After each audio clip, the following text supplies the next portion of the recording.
there was a book that achieved some popularity back in the late 90s called I Kissed Dating Goodbye. Oh, yeah.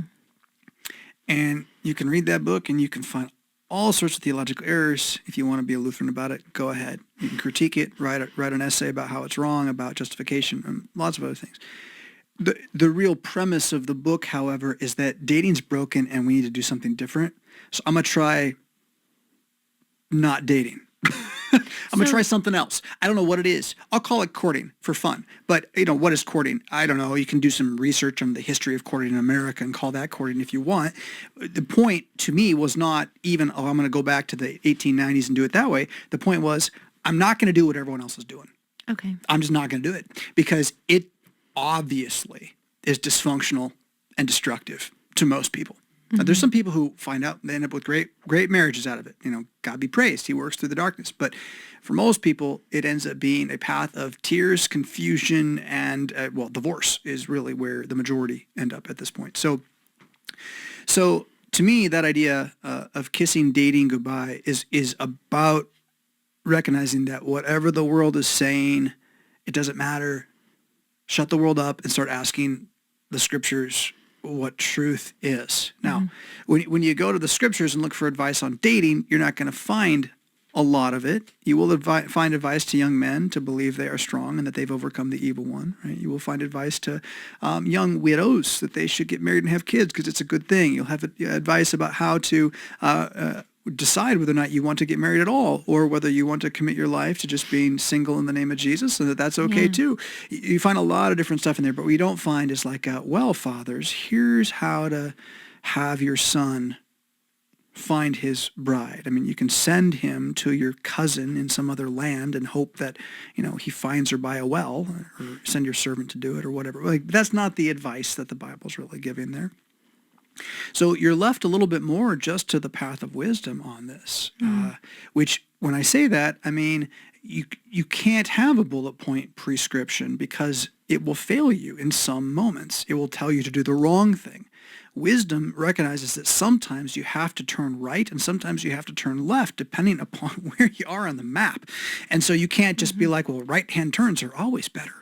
No, they can be. I mean, they're definitely easier. You can do it at a red light. There's all sorts of reasons to like a right-hand turn. But, if you only take right-hand turns, you're going to go in a circle. So,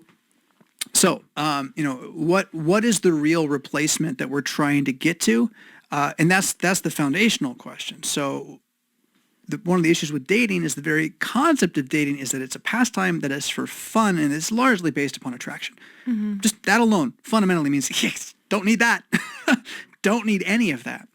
So let's ask a different question. What do I want from my daughters? I want a man who's better to them than I am. That's what I want.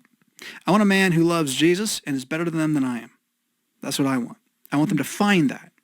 So the question of how do they find that? That's the question I want to answer. And is just courting? Well, courting is the only way to. I think that's a little bit narrow-minded.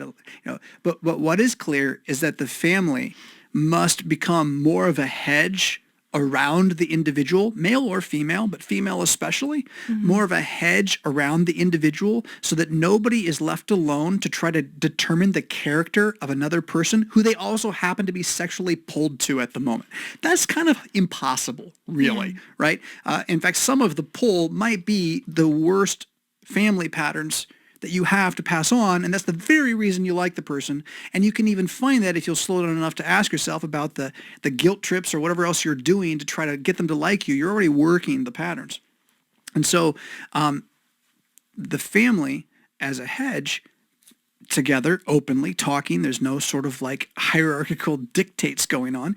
It's about the family seeing itself as a unit that is there for the preservation of a certain way of life, a certain way of mind, which is the mind of Christ in the Christian family, and that what we want is to pass that on to the next family.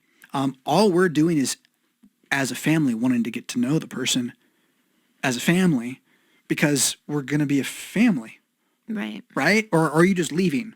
Is that your plan, just to take my daughter and go? Well, I'm going to tell her not to, at that point. And so the whole thing as a tie-in to the 1960s sexual culture is something that we just have to reject and build something else. What's that other thing? I don't want to name it. I don't want to label it. I don't want to say there's only one way to do it. I do think it involves family. Yeah.